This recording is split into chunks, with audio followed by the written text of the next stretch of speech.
오늘도 살아 역사하시는 하나님이 우리 가운데 함께 하심을 믿습니다. 그 하나님이 우리의 일상의 삶 속에 함께하여 주셔서 작은 일에서부터 큰 일에 이르기까지 하나님의 주권, 하나님의 섭리대로 합력하여 선을 이루어 가 주실 줄 믿습니다.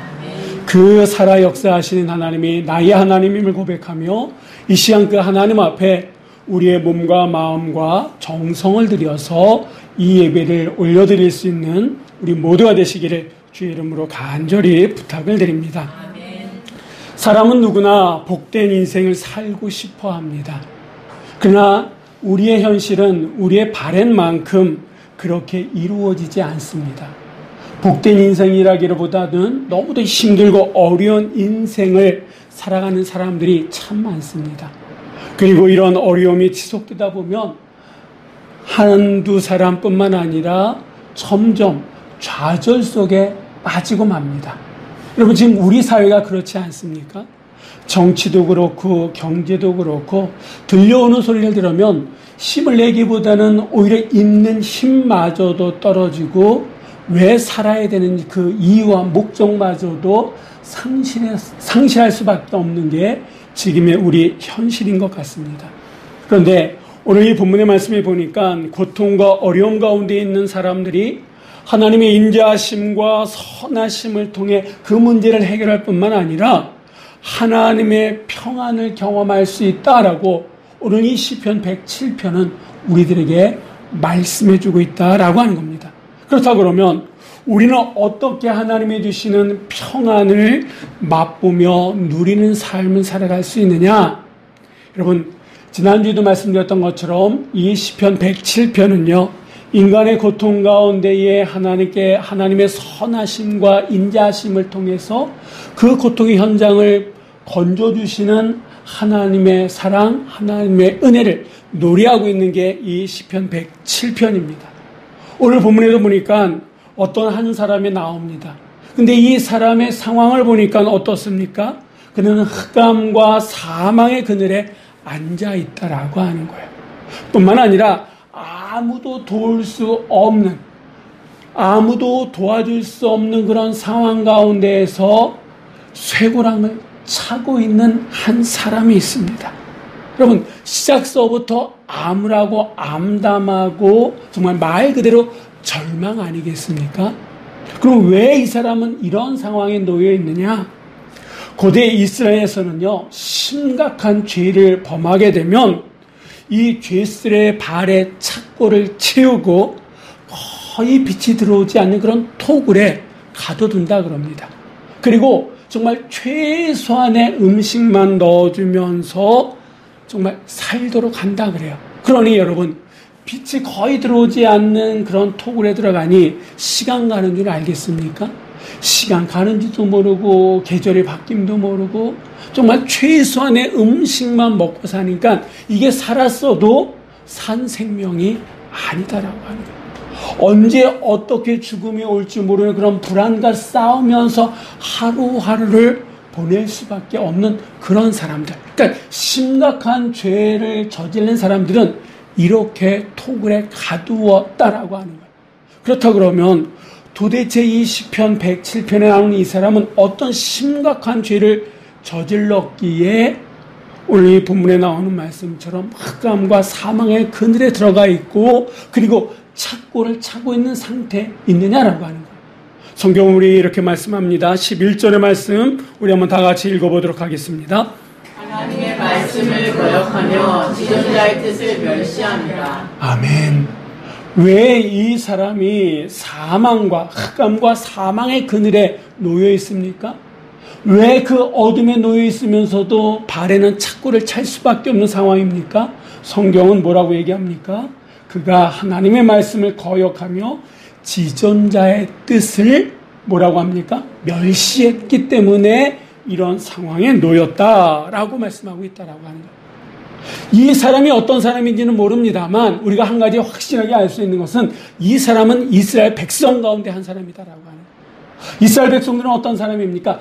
태어나면서부터 뼛속까지 하나님의 백성이다라고 생각하고 그렇게 교육받아왔던 사람들이다라고 하는 거예요.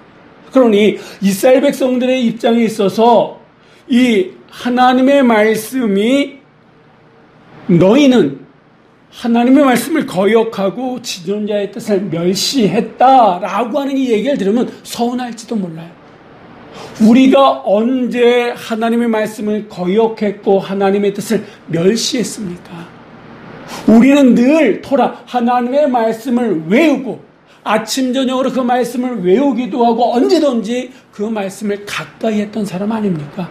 실제적으로 이들은요, 절기가 되면 그들이 어디에 있든지 예루살렘 성전에 올라가서 제사 드렸던 사람들이고, 그리고 안식일이 되면 안식일을 성수하기 위해 최선을 다했던 사람들입니다. 그러기에 이런 말을 들으면 자존심이 상하고 우리가 언제 그랬느냐라고 말할지도 모릅니다. 그런데 겉으로 보기에는 절기를 지키고 안식일을 지키고 정말 하나님 말씀 중심의 삶을 살았던 사람들인지 모르지만 이들의 중심은 그렇지 못했다라고 하는 거예요. 이 말씀 가운데 이 하나님의 말씀을 거역한다, 지존자의 뜻을 멸시한다, 이 말에 거역과 멸시의 근본적인 뜻은 뭐냐면 신성모독이다라고 하는 뜻이 있습니다. 그러니까 이들은 저희들이 언제 하나님에게 신성모독했습니까? 라고 말할 수 있을지 모르지만 하나님께서는 주의 말씀을 허락하셨고 선지자를 통해서 너희들은 이렇게 해야 된다라고 늘 외쳤다라고 하는 거예요. 선포하게끔 했다라고 하는 거예요. 그런데 이들은 그 말씀을 들으면서도 하나님께 돌아가기보다는 자기의 옳은 의대로 자기들이 원하는 대로 살았다라고 하는 거예요. 자기가 하고 싶은 대로 살았다라고 하는 거예요. 다시 말씀드리면 이들이 지킨 절기는요, 하나님을 위해서 즐긴 절기가 아니라 안식일이 아니라 그렇게 하지 않으면 좀 찝찝하니까, 그렇게 하지 않으면 혹 하나님께 화를 받지는 않을까라고 하는 마음에 절기를 지키고 안식일을 지킨 거지 철저하게 하나님 중심의 예배가 아니었다라고 하는 거예요. 그래서 그 결과가 이방의 민족에게 국권을 찬탈당하고 포로로 끌려간 거 아니겠습니까? 그런데 여러분, 이러한 모습들이 우리 안에도 있지 않느냐라고 하는 거예요. 오랜 신앙생활을 했습니다. 어떤 이들은 교회에서 태어났고 교회에서 자랐습니다. 근데 어느 순간서부터 예배를 드려도 이 마음에 감동이 없습니다. 설교 말씀을 들어도 늘 그 말씀이 그 말씀인 것 같아요. 아니, 어떨 때는요, 그 말씀이 내 생각과 와닿으면 아멘이라고 얘기하지만 그렇지 않을 때는, 우리가 살아가는 현실과 맞지 않을 때는 글쎄요 라고 하는 생각이 나도 모르게 나온다라고 하는 거예요. 이뿐만이 아닙니다.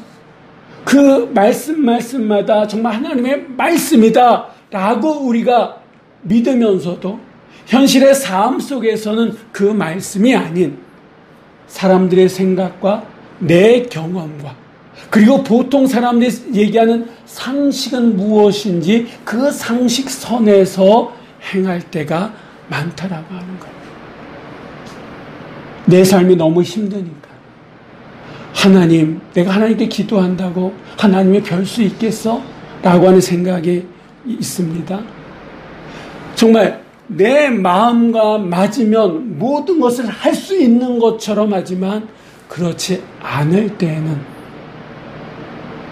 이 핑계 저 핑계 대면서 정말 그 자리가 아닌 좀 더 편한 자리, 쉬운 자리를 찾아 나서는 모습들이 우리의 모습 아닙니까? 예전과 같지 않기 때문에 어떤 죄책감이 드는 것도 솔직한 마음입니다.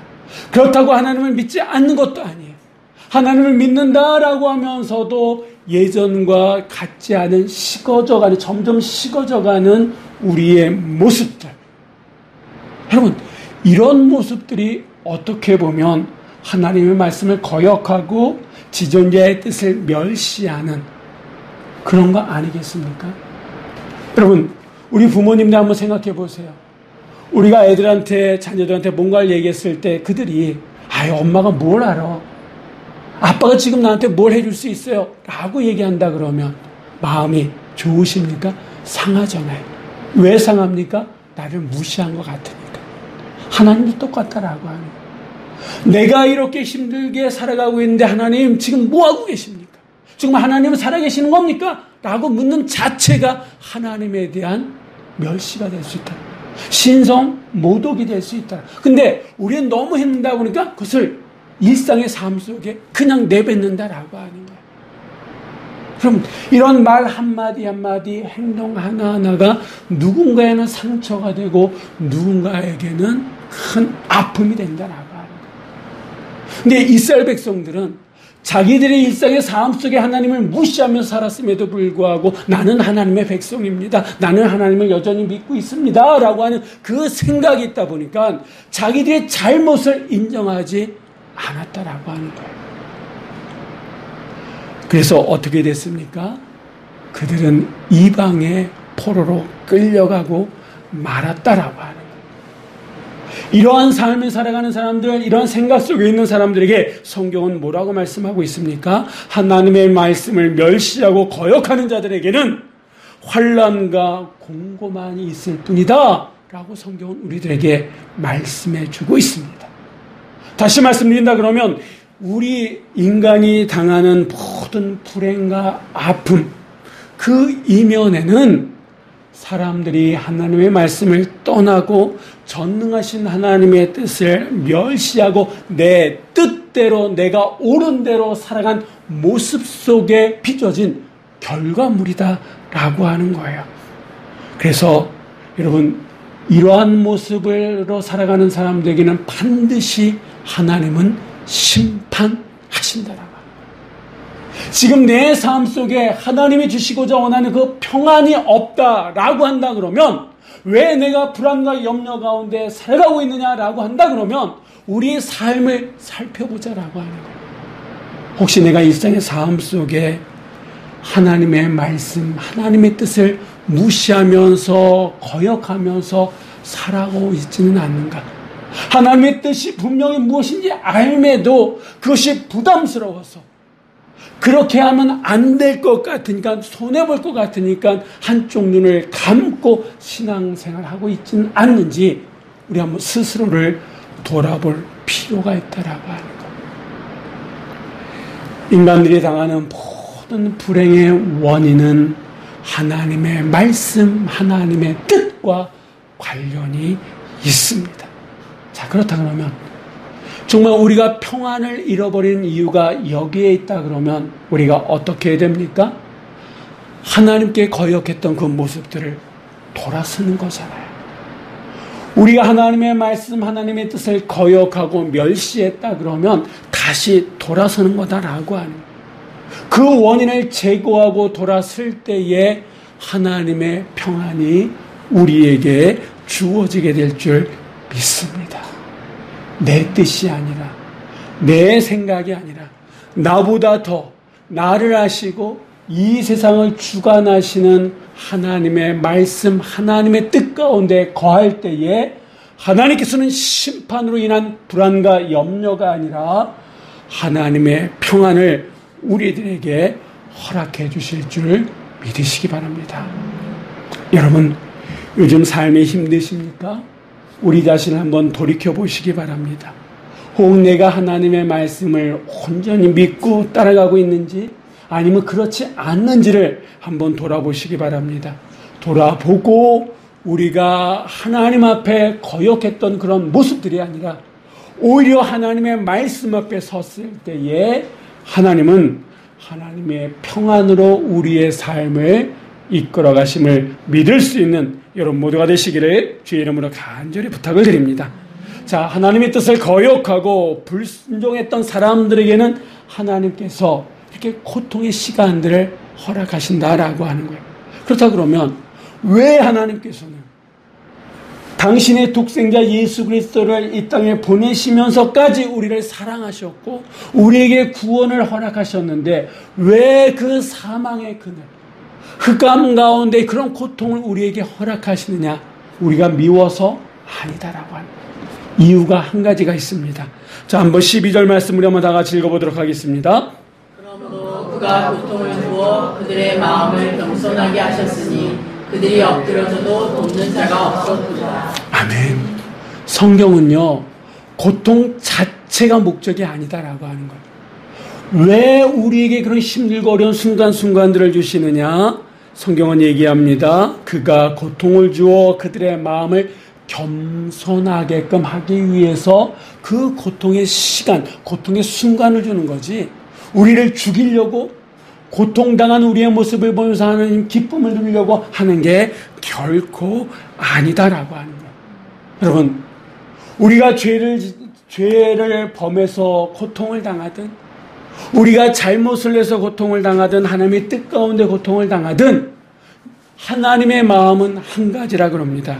그것이 뭐냐면, 우리가 마음을 돌이켜서 하나님 앞에 겸손함으로 돌아오게끔 하는 것, 이것이 바로 하나님의 마음이다라고 하는 거예요. 우리가 하나님 앞에 돌이켜서 하나님 앞에 나아가기만 하면 하나님은 언제나 선하시고 인자하심으로 우리를 맞아주시는 분이 하나님이시다라고 하는 거예요. 다시 말씀드리면 하나님의 평안을 누가 누릴 수 있느냐? 겸손함으로 하나님 앞에 나아가는 자가 하나님의 평안을 누릴 수 있다라고 하는 거예요. 여러분, 겸손하다라고 하는 것을 우리가 아까 본 말씀으로 해석한다 그러면 하나님의 말씀, 하나님의 뜻을 거역하지도 멸시도 하지 않는 게 겸손함이다라고 하는 거예요. 이 성경을 읽다 보면 이 성경에 나오는 시대 가운데 가장 영적으로 타락한 시대가 있는데 사사시대라 그럽니다. 그러면 왜 이 사사시대가 영적으로 타락했느냐? 이 사사시대 사람들은요, 자기의 옳은 대로, 내 생각에 이것이 옳다라 그러면 하나님의 뜻과 상관없이 그 옳은 대로 따라 행했다라고 하는 거예요. 지금도 여전히 이 세상은 자기 중심의 세상 아닙니까? 내가 하고 싶으면 하지만 내가 하기 싫으면 안 한다. 내가 나에게 손해가 된다 그러면 안 한다라고 하는, 내 마음에 내키면 하지만 그렇지 않으면 안 한다라고 하는, 이게 바로 자기 의로 살아가는 세상이다라고 하는, 이 세상 속에 겸손하기는 쉽지 않습니다. 그런데 하나님은요, 우리에게 겸손하기를 원하신다라고 하는 거예요. 왜? 겸손할 때에 하나님의 평안이 우리에게 주어지기 때문에 그렇습니다. 여러분, 혹 우리 안에 불안과 염려가 더 많습니까? 겸손의 자리로 나아가시기를 주의 이름으로 간절히 부탁을 드립니다.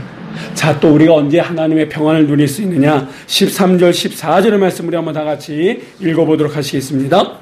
예, 그들이 그 환난 중에 여호와께 부르짖음에 그들의 고통에서 구원하시되 흑암과 사망의 그들에서 인도하여 내시고 그들의 얼거맨 줄을 끊으셨도다. 아멘. 이 말씀에 보니까 환난 중에 여호와께 부르짖었더니 하나님께서 그들의 고통에서 구원하셨다라고 말씀하고 있습니다. 이 구원하셨다, 그들의 고통에서 구원하셨다라고 하는 것은 앞에 나오는 말씀대로 해석한다 그러면 흑암과 사망의 그늘에서 인도하셨다라고 하는 것. 그리고 이 말씀이 보니까 그들의 얼거맨 모든 줄을 끊어내셨다라고 말씀하고 있습니다. 여러분, 이 말씀을 보세요. 그들이 언제 기도했습니까? 환난 중에 기도했다라고 성경은 말씀하고 있습니다. 힘들고 어려운 가운데에 기도했다라고 하는 거예요. 문제가 해결되어서 기도한 것이 아니라 문제로 인해서 죽을 것 같고 문제로 인해서 아파하고 문제로 인해서 힘들어하는 그 순간에 이들은 기도했다라고 하는 거예요. 왜? 살기 위해서. 그렇게 해야지 살 수 있으니까. 여러분, 그러니 그 기도가 간절하고 절실했다라고 하는 거예요. 하나님 그들의 그런 간절한 기도, 철실한 기도를 들으시고 고통의 자리에서 흑암과 사망의 그늘에서 그들을 인도해 내셨을 뿐만 아니라 그들의 삶을 올검했던 모든 죄를 끊어내셨다라고 하는 거예요. 인간이 경험하는 고통 가운데에 가장 보편적인 게 질병의 문제라 그럽니다. 18절에 나오는 것처럼 이 시인은요, 인간이 겪는 질병 역시 하나님을 떠난 인간의 미련함 때문에 발생할 수 있다라고 얘기합니다. 그렇다고 모든 질병이 죄로 인해 가지고 주어진다라고 하는 말은 아닙니다. 하지만 여러분, 우리의 죄로 인해 가지고 우리에게 질병이 올 수 있다라고 하는 것을 우리는 인정해야 된다라고 하는 거예요. 요즘 얼마나 많은 사람들이 듣도 보지도 못한 그런 변명을 가지고 살아가고 있습니까? 저도 지난주에도 그렇고 또 그 전주도 그렇고 여러 전화를 받아보면요, 그 전화 가운데에 하나가 아파가지고 힘들어서 목사님 기도해 주세요 라고 하는 그런 분들의 이야기, 그런 분들의 전화를 받은 적이 참 많습니다. 여러분, 지금 이 자리에 앉아있는 우리 역시도 아픈 모습들이 있지 않습니까? 어떤 분은 몸이 아프기도 하고, 어떤 분들은 마음이 아프기도 하고, 어떤 분들은 현실의 문제로 해서 힘든 가운데 살아가시는 그런 분들이 있습니다. 이럴 때 우리가 어떻게 해야 됩니까? 이 성경이 얘기하는 것처럼 환난 중에 부르짖어 기도할 때에 하나님께서 우리를 구원해 내신다라고 하는 거예요. 우리의 삶의 질병의 끈, 질병의 줄을 끊어 놓으신다라고 하는 거예요. 우리의 삶에 얼검했던 그 관계의 끈들을 끊어 내실 줄 믿으시기 바랍니다. 이런 문제들을 해결할 수 있는 길, 성경 뭐라고 얘기합니까? 하나님께 부르짖어 기도하는 것이다라고 하는 거예요. 왜? 하나님께서는 그 부르짖어 기도하는 그 기도를 기울이시기 때문에 그렇습니다. 성경에 나오는 인물 가운데에 유다왕 히스기야라고 하는 사람이 있습니다. 그가 병들어 죽게 되었을 때 그는 통곡하면서 하나님께 기도하지 않았습니까? 그리고 하나님께서 그 기도를 들으시고 15년이라고 하는 생명을 연장시켜 주셨다라고 하는 거예요. 그 하나님께서 너는 이제 죽을 거야 라고 하나님의 사형 선고를 내리셨음에도 불구하고 그 하나님 앞에 하나님 향해서 기도할 때에 하나님은 당신의 뜻을 거두시고 그에게 연장시켜 주셨다라고 하는 거예요. 여러분, 우리의 삶의 문제 가운데 있을 때 우리는 무엇보다도 이 히스기야처럼 지체하지 않고 하나님께 부르짖어 기도해야 될 줄 믿습니다. 우리가 부르짖어 기도할 때에 하나님의 평강이 우리에게 주어지게 됨을 우리는 믿어야 될 줄 믿습니다. 사랑하는 성도 여러분, 하나님께서 주시는 평안을 맛보기 원하십니까?